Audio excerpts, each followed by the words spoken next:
Hey guys, long time. Um, so I had a lot of questions about my harasser for my last job, and I've I'm just gonna talk about my harassment story for just for my last job. Yeah, there's other ones, but the first guy who harassed me, after I turned him in and reported him, they ended up letting me go. The story was the HR lady was actually his girlfriend. I found out this after dropping the case because it was a money issue. I, yeah, it's just when you're so young, you don't have a lot of money, and you don't. So I ended up dropping the case, and it was like I can't remember if it was days or weeks after someone told me that HR lady that I turned him into was his girlfriend. And I'm like, oh, and there wasn't that much evidence with that one. Him harassing me, I knew it was on camera. I asked to get the camera, and they ended up accidentally deleting the camera footage. But then they were like, oh, we don't have that camera footage anymore. We already had that deleted. But because I worked there, they told us that they keep the camera footage for 6 months and then deleted it. That wasn't even 6 months yet. It wasn't even when I wanted the camera footage. It wasn't even a month yet. It wasn't even. It was like maybe a couple weeks. I asked, for the camera footage. Oh, they already got rid of it. Yeah, that was like a messy situation. That was the first time I was ever being harassed. I didn't like him. He followed me around. He did this to two other employees there, and they ended up, when they saw what happened to me, how I got let it go from my job, like this things they ended up quitting.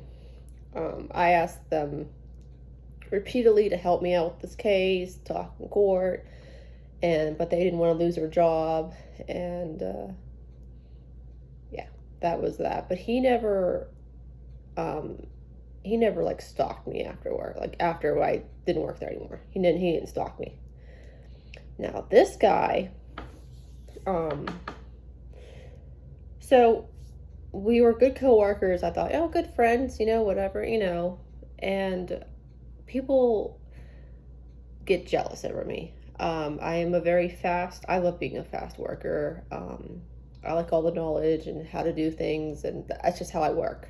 Like, I'm fast paced. Every job I have gotten, I became a trainer. Most of the time I'm forced being a trainer. But, yeah, hold on, sorry. Just some water. I'm drinking on water, but tea.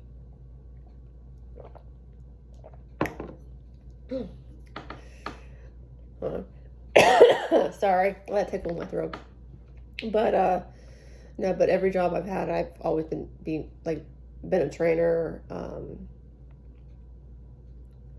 So I was at my last job. So I worked with my father. My father worked there for 26 years. I was there for almost a year. I absolutely love the job. I so again, I'm a very fast learner. They're called temps, and then when they see you, then you become full time. Whatever, you have to keep applying full time. This job, you literally had to be there for a year or more to get hired on. I think mine was like less than 3 months when I got hired on. Yeah. So, and then I think like in 4 months I became a trainer. Again, I just remember going there, having a meeting, and they said, you're a very fast learner, and I pick up fast. It's like, and I love being fast, and I was probably one of there's another girl that was faster than me. I admit that, but I was probably second fastest. And this is like all assembly work too, so very, very fast paced. And I absolutely loved it. I mean, how I look at it is like, do the best you can every day, just like it's your last. That's what I do. I'm focused, do the best I can. And this guy, let me get that. Sorry. When I had my meeting, they asked me what things I wanted to do. I was going to be a first responder. I already became a trainer. I wanted to be an operator. So there was a machine that I wanted to do. So I did this machine. I don't even, like, I can't remember how long it, like, I think it maybe took over a month to have me all, like, to learn everything, but they made me a trainer on that machine. Now, the guy that was there, he's been there for, like, I don't know, 5 years. And they never asked him to be the trainer. I think there was 2 other trainers on this machine as well. I'm pretty sure it was 2 other ones. Very, very nice people. And when they stuck me alone on this is like a one-person, like it's basically a one-person machine. And you're building T connectors and stuff like that. So I'm doing this. This machine also likes to go down, breaks a lot and everything. Well, I started finding tricks, how to keep running the machine. This machine's running 24/7. And I'm finding tricks. I'm telling other people on different shifts how to, do things like, hey, if I found out if you do this, and then I was told, oh, if you use half the bag, it'll keep running, it won't get jammed. Don't use the whole bag or for T connectors. And I'm like, oh, okay. And I'm sharing this, like, and we ended up running the machine. Like, it wouldn't break as often. So at the end of the day, we'll have like, the machine would be like 40%. When I got on there, it was above 100% every single day. If the other shifts were in the red, I would work so hard, I would end up getting the green. They're like, how'd you do that? I'm trying to remember how many, like, I know it was like almost 200,000 pieces I made in one day for my shift, and that's 8 hours. And they just like looked at me like, how are you doing this? Well, as this was going on, my harasser started getting jealous. And also he didn't like the machine. I remember we were at our lockers. His lockers are over here, my lockers here, and he was talking about how he hates this machine. And I asked him, would you be okay if I asked to be on it? And he's like, yes, please do. So I asked. And part of me, I regret going on the machine just because of him. Like, I kind of wish I was on a different machine. But like, I liked the machine, but it was him.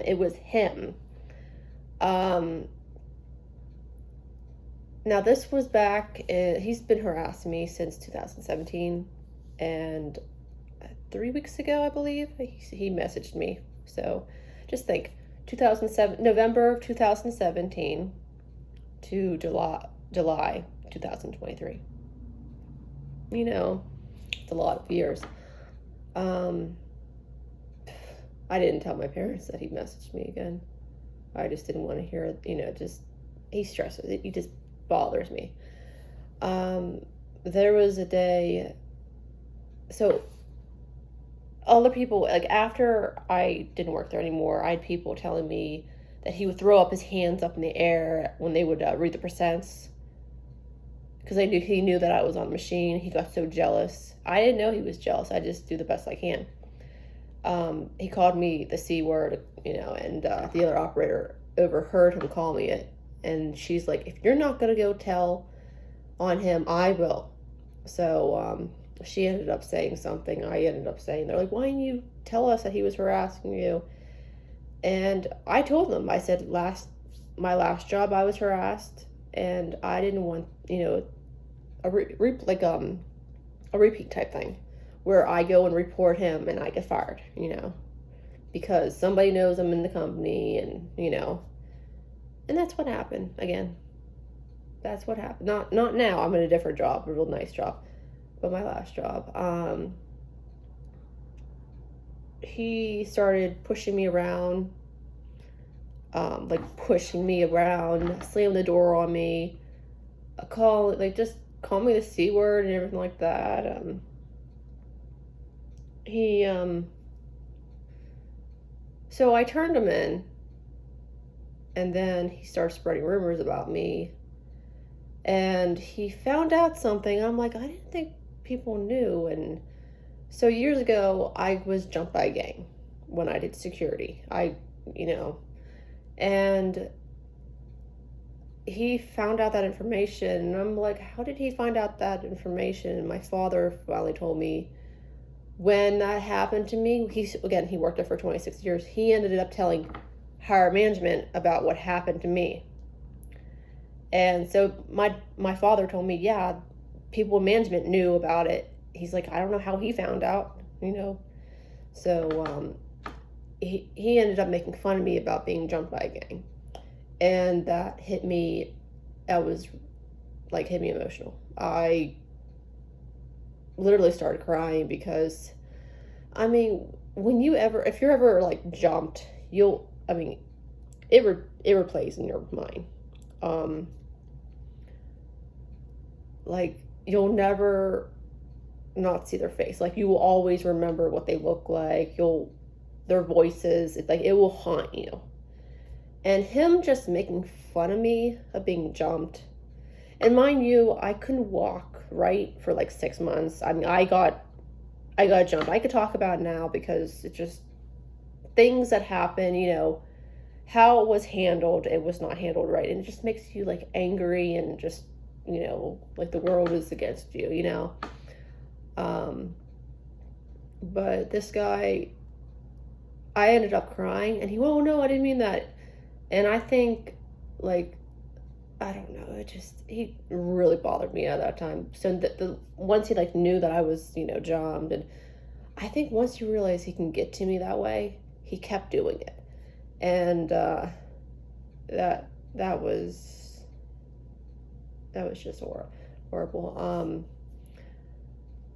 And then, like, he would do things and people would see. I ended up talking to HR and told them, you know, this person saw this, and they never interviewed them. It was a red flag to me, but my father's like, no, they're going to handle it right. They're not like your last job. They're going to handle everything right. So they let me go home for like a week or two, whatever it was, with pay. And they put him on first shift. And I'm like, why am I going home? Don't you want to see this? Like, don't you want to like put us together? Watch him harass me. You know, why would you split us up? And right there, it was like, why am I going home? And it was like over and over. And they also sent my father home. And I'm like, you know, why? You know? And I get back, like they had bring a meeting. They were like, we don't want you to go up front. We want you to go in the back to this meeting. And I'm like, well, you know, thinking, okay, when am I coming back? You know, and I remember having a meeting, and the first thing they did was they showed me this email, and I'm like asking me about this email, and I'm like, I didn't send an email. It was two people, him and another girl that was bothering me too, but afterwards and all this, well, she bothered me, whatever. But it was like, I didn't do that. And they were saying, well, somebody's calling us, somebody's doing this, an email, and telling my lawyer this stuff and telling me, and I'm like, what are you talking about? That's not me. And they kept blaming me. So I ended up that night, no, not that night, that night my father was fired. I'm like, why? They fought, and then, well, the guy said, my dad said things at this meeting. Mind you, my father wasn't even there, and they took this guy's word, you know, not my fault. And I was like, are you kidding me? Because it was a he say she said type thing, like he did, whatever. And it's like, that's not what he said. He never said anything. You weren't even there. My father never said anything. You weren't even there. And it was just this guy basically wanted my father fired, and he got his way. It was sickening. And then I got fired. I'm like, for what? Because they didn't believe that I was ever harassed. That's what they said over the phone. I'm like, and they told my lawyer to tell me that to stop emailing them. And I'm like, what are they talking about? I got so annoyed with that. I hired a computer forensic, gave him all my devices, and I think he had them for like months and months, whatever. And I finally got all my, like, I did not, like, when I'm driving to my new job, I got a job real fast. And I'm driving my job, and I'm like, I'm gonna hit a deer. I'm gonna have no one to call, But that never happened. I never hit a deer. But I was like, this is so boring. I don't have my phone. I can't do anything. But I have like this big stack of paperwork, and the computer friend's like, yeah, you never emailed them. The stuff that they're telling you that you did, you didn't. And I still have it. I have that, all that evidence. I still have it. And it just bothers me. It's like, I know who it is. It's him, And I actually had to go to police a couple times for him. An officer told us that he admitted his friend is very techie and a lot of hacking. And the officer said basically he told on himself, but he doesn't have anything recorded or anything like that. So it's like, oh, okay. So it's like all this evidence, and so this is a sick thing he did to me. So I'm like done not working there anymore. This was like a year after. I'm here, a year after. More like months after. Then I found out a year later. So I get this friend request. A friend of mine always has a new Facebook account because he always forgets his password. And this is usually him all the time. I'm talking to him for like over a year. He said, oh, you want to hang out at, I'll say Northmoreland Park, that's where it was. And I was like, oh, yeah, I'll go. And I remember driving up, going, and luckily a friend of mine was like, oh, I'll drop you off and stuff, and because my car was in the shop. Well, yeah, because I was going to drive, and my car, I ended up hitting a deer, and it was in the shop, and I was wondering about if I should cancel, and my friend, who was actually a state trooper from a different state, he said, oh, I'll drop you off. And I said, okay, because that day I was going to pick up my car, and I was going to wait maybe to change plans for times. But so he gets there, and where he told me he was going to meet, I look up. It's not my friend. It's my harasser. And he's standing right there doing like, oh my God, And I'm like, are you? And I ended up, my friend called the police.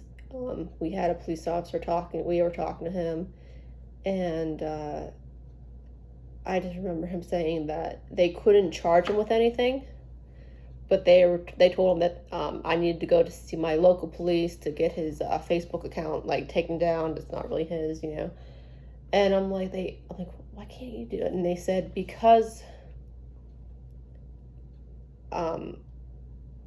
where I live is a jurisdiction that I have to go to my local police, and if the local police can't handle it, then the state police. It was so stupid.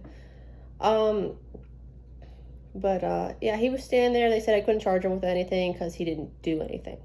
And I'm like, well, I looked at my friend and I said, I'm so glad you're here, because something would have happened to me. I said they never searched him if he had any guns or any rope. I mean, I don't know what he had, but it was sickening. It was really sickening, and I kind of I just started looking like, okay, is he another friend of mine? Is he pretending to be somebody else? On my Facebook account, I don't know. But no, he's sickening. He called my phone.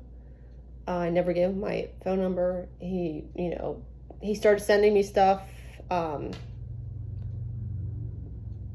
mail. He started, explain it. He started sending me things from like other friends. Like he would put someone else's name on the mail, like started pretending like people. That's a federal offense, by the way. And yeah, I had friends of mine getting mail from me, and they said they knew right away it wasn't me because they said the handwriting was wrong. My name was spelled wrong. They didn't spell my name right at all. But they said they ended up getting their police. They ended up getting a camera footage. I never saw the camera footage, but the way they described him, it was definitely him. You know. And then he impersonated a coworker of mine. And I'm here emailing back and forth to who I thought, which I ended up ending friends with her and stuff like that. And like, part of me still thinks that she knows him somehow. But yeah, I thought someone was here or something. Make sure I have a camera. Nope, we're good. But, I fell asleep. I was sitting on her phone. But no, he was impersonating a coworker of mine, and she still thinks it was me. And so there's this, but he got charged with other things, and from a different. He started harassing somebody else, and she charged him, and he actually got he did assault, he did battery, it was a whole bunch of stuff that. It's going to be on his record. I don't think he can get it off, or anything like that. But it was sickening. It was really sickening. He did admit to me that he said he apologized for harassing me. That he did it because his mother passed away. This is years after. I want to tell you, when I was being harassed by him, my dad's calling me. Hold on. Here. Next video.